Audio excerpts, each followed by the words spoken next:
My brothers and sisters,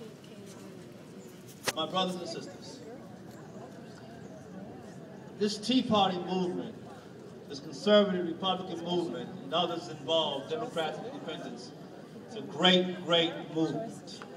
It's a movement that the socialist Marxist interlopers never expected to happen.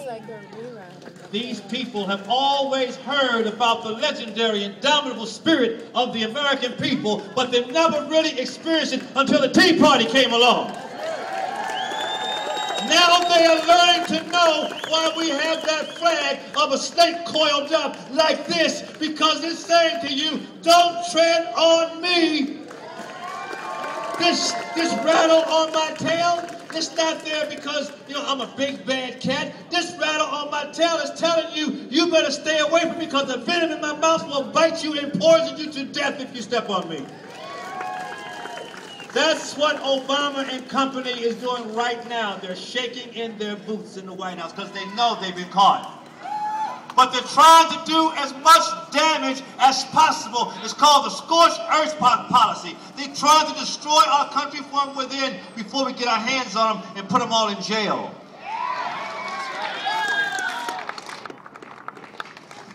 We have 3 major points of invasion of the United States of America. 3 points of invasion. The first point is Barack Obama himself. The second one is the Muslims. And the third one is Hispanic, Latino, illegal aliens.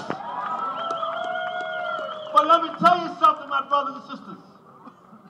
They have 3 things in common that's whipping us as Americans. They are using the issue of skin color, race. They're saying they have a civil right to break into my country. They say they have a civil right to my 14th Amendment. The Muslims think that because they have a little bit of brownish skin, they can do anything they want in this country, and I'm not bowing down to say Allahu Akbar to nobody. I believe in the Bible and not the Quran.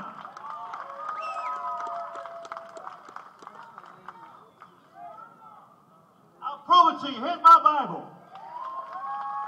They want to talk Quran, put the Quran to the Bible, and get a Bible, whip its butt. Mr. Obama, you can't criticize that cat without you being a racist.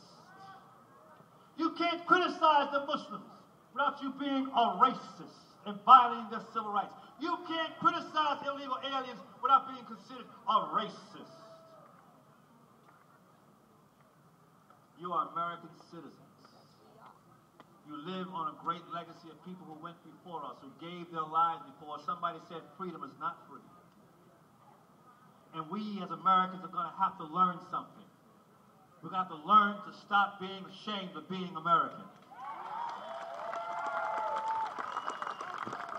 I am not an African American. I am an American.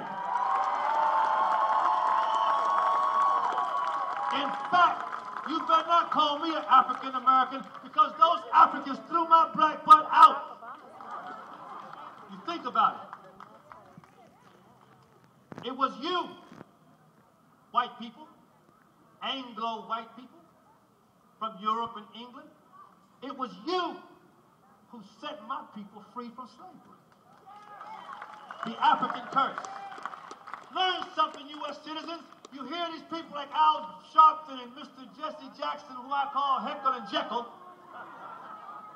You hear these people like Maxine Waters and all the rest of them want to accuse you of being racist and so forth, and that you started slavery. U.S. citizens, the United States did not start slavery. We inherited slavery from the British Empire. And the British Empire did not start slavery either. Guess where slavery started? It started in Africa. Oh, wait a minute. Y'all can't cheer about that because you went. If you say that slavery started in Africa, oh, you're a racist.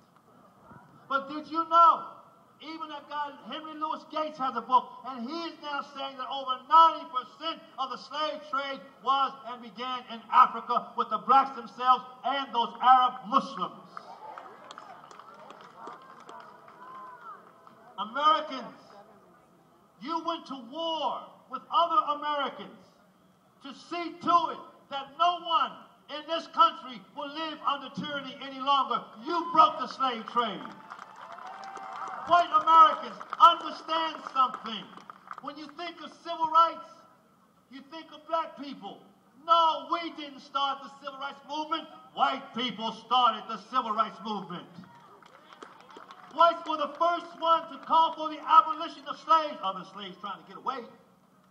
But you called for that. You fought for that. And after the end of the Civil War, you passed the 13th, the 14th, and the 15th Amendment, and the Civil Rights Act of 1866. You did that. And I'm saying to you, Tea Party people, I'm begging you, stop walking around here with your freaking chins on your chest. Stop saying, oh, I'm not a racist. I don't want to be, oh, I'm not a racist. Stop it. Stop it. You're killing me. Stop it.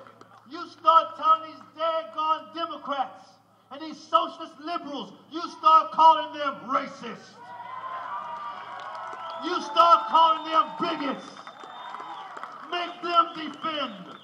As long as you're on the back foot, they're going to keep coming at you like a bully will keep coming at you. But if you stop, lean forward, and you say, no, you are racist because we have the evidence. It was the Democrats who fought to keep blacks in slavery. It was the Democrats who passed racist Jim Crow laws against us. Put it on them. Put it on them. There's a fella here today, Mason Weaver. Y'all know Mason? He has a partner called Reverend Wayne Perryman. They wrote books called It's Okay to Leave the Plantation and Unfound Loyalty, etc. And they're nailing the Democratic Party for who they are. I believe those two gentlemen are probably the same guys who got Barack Obama elected president. Ooh, what do you mean by that? Because those two gentlemen were writing books where black people were finally understanding what has happened to us. And we began to leave in the Democratic Party, so the Democrats were like, uh-oh, we got to get a colored fella in the White House. We got to stop these black people. And what they've effectively have done by putting Barack Obama, based on skin color, into the White House, is shut us down. It shut us down. But I'm here to tell you now, and so are the Shaws, and so is James Spencer, and many other black people, we are here to let you know all of us are not like that. We believe in the dream of Dr. King, where you judge a person not by the color of the skin, but by the content of their character. We believe in that. But I'm asking you something, Tea Party people, Tea Party leadership, I'm asking you something. Get behind guys like the Shaws, Spencer, Mason Weaver, myself. Support us, help us, spread the word. I have more I would love to share with you. But I can't because my time is up. I got to go, y'all. But that's just a flavor and a taste. Go to my website, tedhayes.us. tedhayes.us. Some of my stuff is kind of sharp and edgy, but that's who I am, sharp and edgy, okay? Go there. Also go to America's Black Shield and look us up there. And also, a good friend of ours, one of our partners, Chanel Temple, very powerful, strong black woman, American black woman, who's very much with us. She couldn't be here today. Some things got a little confused, but I'm sure she sends her love to all of you, and I'll tell her that you send your love to her. And I want to thank you, Rick Amato. I want to thank all of you for allowing me to share my beliefs and my opinion with you. God has blessed America. Get your head up, Americans. Get your head up.